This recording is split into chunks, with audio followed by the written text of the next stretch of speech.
ആകാശവാണി. നമസ്കാരം. വാർത്തകൾ വായിക്കുന്നത് കൃഷ്ണ പ്രകൃതി.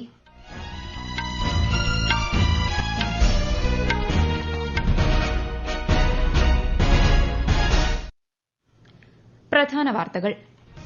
രാജ്യവികസനത്തിനായി കേന്ദ്ര സർക്കാർ അതിവേഗം മുന്നോട്ടു പോവുകയാണെന്നും വികസിത ഭാരതം എന്ന ഒറ്റ ലക്ഷ്യമാണ് രാജ്യത്തിന് മുന്നിലുള്ളതെന്നും രാഷ്ട്രപതി ദ്രൌപദി മുർമു. പാർലമെന്റിന്റെ ബജറ്റ് സമ്മേളനത്തിന് രാഷ്ട്രപതിയുടെ അഭിസംബോധനയോടെ തുടക്കമായി. 2024-25 സാമ്പത്തിക സർവേ ധനമന്ത്രി നിർമ്മല സീതാരാമൻ അല്പസമയത്തിനകം പാർലമെന്റിന്റെ മേശപ്പുറത്ത് വയ്ക്കും. കേന്ദ്ര ബജറ്റ് നാളെ.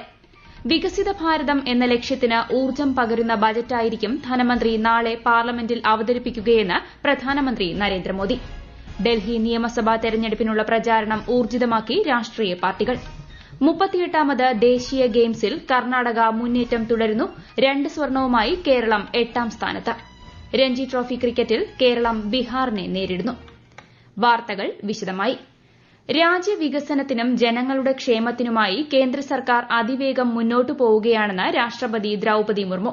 പാർലമെന്റ് ബജറ്റ് സമ്മേളനത്തിന്റെ ആദ്യ ദിനത്തിൽ ഇരുസഭകളുടെയും സംയുക്ത സമ്മേളനത്തെ അഭിസംബോധന ചെയ്യുകയായിരുന്നു രാഷ്ട്രപതി. വികസിത ഭാരതം എന്ന ഒരൊറ്റ ലക്ഷ്യമാണ് രാജ്യത്തിന് മുന്നിലുള്ളതെന്നും അന്താരാഷ്ട്ര തലത്തിൽ 3ാമത്തെ ഏറ്റവും വലിയ സമ്പദ് വ്യവസ്ഥയായി ഇന്ത്യ ഉടൻ മാറുമെന്നും രാഷ്ട്രപതി വ്യക്തമാക്കി. പ്രധാൻമന്ത്രി ആവാസ് യോജന, ആയുഷ്മാൻ ഭാരത് തുടങ്ങി കേന്ദ്ര സർക്കാരിന്റെ സുപ്രധാന പദ്ധതികളുടെ നേട്ടങ്ങളെക്കുറിച്ചും ശ്രീമതി മുർമു വിശദമാക്കി. मेरी सरकार ने तीसरे कार्यकाल में सभी के लिए आवास के उद्देश्य की पूर्ति के लिए ठोस कदम उठाए हैं. प्रधानमंत्री आवास योजना का विस्तार करते हुए 3 करोड़ अतिरिक्त परिवारों को नए घर देने का निर्णय लिया गया है. इसके लिए 5,36,000 करोड़ रुपया खर्च किए जाने की योजना है. जनजातीय समाज के 5 करोड़ लोगों के लिए धरती व जनजातीय ग्राम उत्कर्ष अभियान प्रारंभ हुआ है. इसके लिए 80,000 करोड़ रुपये का प्रावधान किया गया है. ദേശീയ വിദ്യാഭ്യാസ നയത്തിന്റെ ഗുണഫലങ്ങൾ വ്യക്തമാക്കിയ രാഷ്ട്രപതി യുവാക്കളുടെ വിദ്യാഭ്യാസം, തൊഴിലവസരങ്ങൾ തുടങ്ങിയവയിലാണ് സർക്കാർ ശ്രദ്ധ കേന്ദ്രീകരിക്കുന്നതെന്നും പറഞ്ഞു. വനിതകൾ നയിക്കുന്ന വികസനം എന്ന കാഴ്ചപ്പാടോടെയാണ് കേന്ദ്ര സർക്കാർ പ്രവർത്തിക്കുന്നതെന്നും രാഷ്ട്രപതി പറഞ്ഞു. ഇന്ത്യൻ ഭരണഘടനാ ശില്പി ഡോക്ടർ ബി.ആർ. അംബേദ്കർക്കും ഭരണഘടനാ നിർമ്മാണ സഭയിലെ മറ്റ് അംഗങ്ങൾക്കും ആദരം അർപ്പിച്ചുകൊണ്ടാണ് രാഷ്ട്രപതി അഭിസംബോധന ആരംഭിച്ചത്. 2024-25 സാമ്പത്തിക സർവേ റിപ്പോർട്ട് ധനമന്ത്രി നിർമ്മല സീതാരാമൻ അല്പസമയത്തിനകം പാർലമെന്റിന്റെ മേശപ്പുറത്ത് വയ്ക്കും. നാളെയാണ് കേന്ദ്ര ബജറ്റ്. ധനമന്ത്രി നിർമ്മല സീതാരാമൻ അവതരിപ്പിക്കുന്ന 8ാമത്തെ ബജറ്റിനാണ് നാളെ പാർലമെന്റ് വേദിയാകുക. വികസിത ഭാരതം എന്ന ലക്ഷ്യത്തിലേക്ക് ഊർജ്ജം പകരുന്ന ബജറ്റായിരിക്കും ധനമന്ത്രി നാളെ പാർലമെന്റിൽ അവതരിപ്പിക്കുകയെന്ന് പ്രധാനമന്ത്രി നരേന്ദ്രമോദി. വികസിത ഭാരതം എന്ന ലക്ഷ്യം കൈവരിക്കാൻ 2047 രാജ്യത്തിന് സാധിക്കുമെന്നും ബജറ്റ് സമ്മേളനത്തിന് മുന്നോടിയായി പ്രധാനമന്ത്രി ന്യൂഡൽഹിയിൽ മാധ്യമങ്ങളോട് പറഞ്ഞു. വികസിത രാഷ്ട്രം എന്ന ലക്ഷ്യം കൈവരിക്കുന്നതിന് എല്ലാ പാർലമെന്റ് അംഗങ്ങളും സഹകരിക്കണമെന്നും പ്രധാനമന്ത്രി അഭ്യർത്ഥിച്ചു. विश्वास से कह सकता हूं कि 2047 जब आजादी के 100 साल होंगे, विकसित भारत का जो संकल्प देश ने लिया है, ये बजट एक नया विश्वास पैदा करेगा, नई ऊर्जा देगा कि देश जब आजादी के 100 साल मनाएगा तब विकसित होके रहेगा. 140 करोड़ देशवासी अपने सामूहिक प्रयास से इस संकल्प को परिपूर्ण करेंगे. ഡൽഹി നിയമസഭാ തെരഞ്ഞെടുപ്പിനുള്ള പ്രചാരണം ഊർജ്ജിതമാക്കി രാഷ്ട്രീയ പാർട്ടികൾ. മുതിർന്ന ബിജെപി നേതാവും പ്രധാനമന്ത്രിയുമായ നരേന്ദ്രമോദി ഇന്ന് ദ്വാരക സബ് സിറ്റിയിൽ തെരഞ്ഞെടുപ്പ് റാലിയെ അഭിസംബോധന ചെയ്യും. ആം ആദ്മി നേതാവ് അരവിന്ദ് കെജ്രിവാളും സമാജ്വാദി പാർട്ടി അധ്യക്ഷൻ അഖിലേഷ് യാദവും ചേർന്ന് ഇന്നലെ നോർത്ത് വെസ്റ്റ് ഡൽഹിയിൽ റോഡ് ഷോ നടത്തി. യമുന നദിയിലെ ജലത്തിൽ വിഷം കലർത്തിയെന്ന ഹരിയാന സർക്കാരിനെതിരായ പരാമർശത്തിൽ അരവിന്ദ് കെജ്രിവാൾ ഇന്ന് തെരഞ്ഞെടുപ്പ് കമ്മീഷന് വിശദമായ മറുപടി നൽകും. കോൺഗ്രസിനായി രാഹുൽ ഗാന്ധി ഉൾപ്പെടെയുള്ള മുതിർന്ന നേതാക്കൾ പ്രചാരണ രംഗത്ത് സജീവമാണ്. ഫെബ്രുവരി 5-നാണ് ഡൽഹിയിൽ വോട്ടെടുപ്പ്. വോട്ടെണ്ണൽ 8-ന് നടക്കും.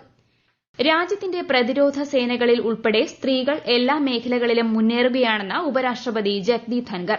ന്യൂഡൽഹിയിൽ ദേശീയ വനിതാ കമ്മീഷൻ സ്ഥാപക ദിനാഘോഷത്തിന്റെ ഭാഗമായി സംഘടിപ്പിച്ച പരിപാടിയെ അഭിസംബോധന ചെയ്യുകയായിരുന്നു അദ്ദേഹം. ലോക്സഭയിലും നിയമസഭയിലും സ്ത്രീകൾക്ക് 1/3 സംവരണം ഭരണഘടനാപരമായി നൽകിയ രാജ്യമാണ് ഇന്ത്യയെന്നും അദ്ദേഹം ചൂണ്ടിക്കാട്ടി.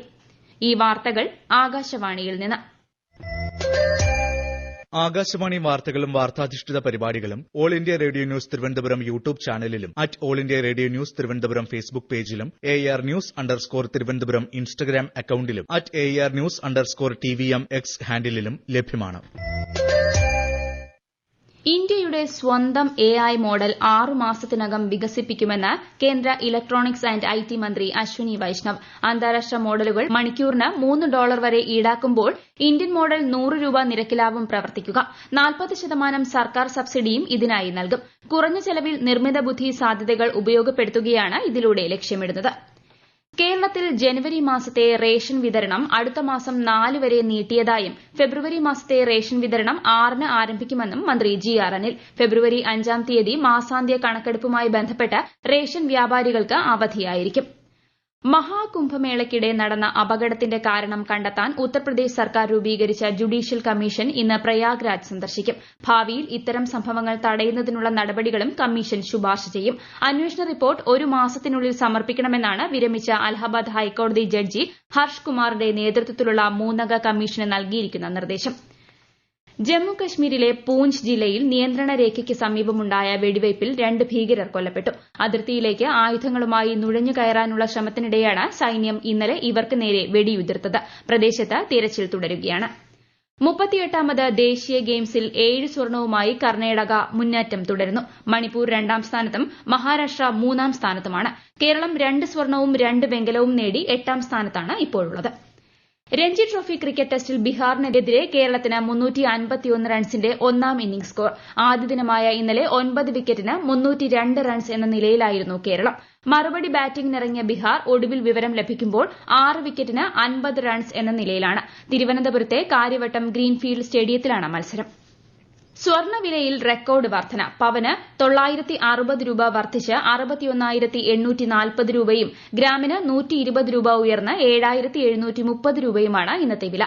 രാജ്യത്തെ ഓഹരി വിപണികളിൽ നേട്ടം. സെൻസെക്സ് 551 പോയിന്റ് ഉയർന്ന് 77,261ലും നിഫ്റ്റി 192 പോയിന്റ് നേട്ടത്തിൽ 23,442ലും വ്യാപാരം തുടരുന്നു. രക്താതിമർദ്ദത്തെയും അനുബന്ധ ഹൃദ്രോഗ സാധ്യതകളെയും നേരിടുന്നതിനായി സാധാരണ ഉപ്പിന് പകരം പൊട്ടാസ്യം അടങ്ങിയ ഉപ്പ് ഉപയോഗിക്കുന്നതിന് പുതിയ മാർഗ്ഗനിർദ്ദേശങ്ങൾ ലോകാരോഗ്യ സംഘടന പുറത്തിറക്കി. അമിതമായ സോഡിയം ഉപഭോഗം ആരോഗ്യ പ്രശ്നങ്ങൾക്ക് കാരണമാകുന്നതായി ഗവേഷണങ്ങളിൽ കണ്ടെത്തിയ പശ്ചാത്തലത്തിലാണ് പുതിയ മാർഗ്ഗനിർദ്ദേശങ്ങൾ. ഉപ്പിന്റെ അമിതമായ ഉപഭോഗം കാരണം പ്രതിവർഷം 19 ലക്ഷത്തോളം മരണം റിപ്പോർട്ട് ചെയ്യുന്നതായി പഠനങ്ങൾ സൂചിപ്പിക്കുന്നു. രക്താതിമർദ്ദം, ഹൃദ്രോഗം, ഹൃദയാഘാതം, വൃക്ക തകരാറുകൾ തുടങ്ങിയവയ്ക്കും ഇത് കാരണമാകാറുണ്ട്. പ്രതിദിന സോഡിയം ഉപഭോഗം 2 ഗ്രാമിൽ താഴെ മാത്രമേ ആകാവൂ എന്നാണ് ലോകാരോഗ്യ സംഘടന നിർദ്ദേശിക്കുന്നത്. അമേരിക്കയിൽ യാത്രാ വിമാനവും സൈനിക ഹെലികോപ്റ്ററും കൂട്ടിയിടിച്ചുണ്ടായ അപകടത്തിൽ അനുശോചനം രേഖപ്പെടുത്തി പ്രധാനമന്ത്രി നരേന്ദ്രമോദി. യാത്രാ വിമാനത്തിലുണ്ടായിരുന്ന 64 പേരും സൈനിക വിമാനത്തിലുണ്ടായിരുന്ന 3 പേരും മരണമടഞ്ഞതായി US ഔദ്യോഗികമായി സ്ഥിരീകരിച്ചു. 40 മൃതദേഹങ്ങൾ പോട്ടോമാക് നദിയിൽ നിന്നും ഇതിനകം കണ്ടെത്തി. അപകട കാരണം പരിശോധിച്ചു വരികയാണെന്ന് US പ്രസിഡന്റ് ഡൊണാൾഡ് ട്രംപ് അറിയിച്ചു.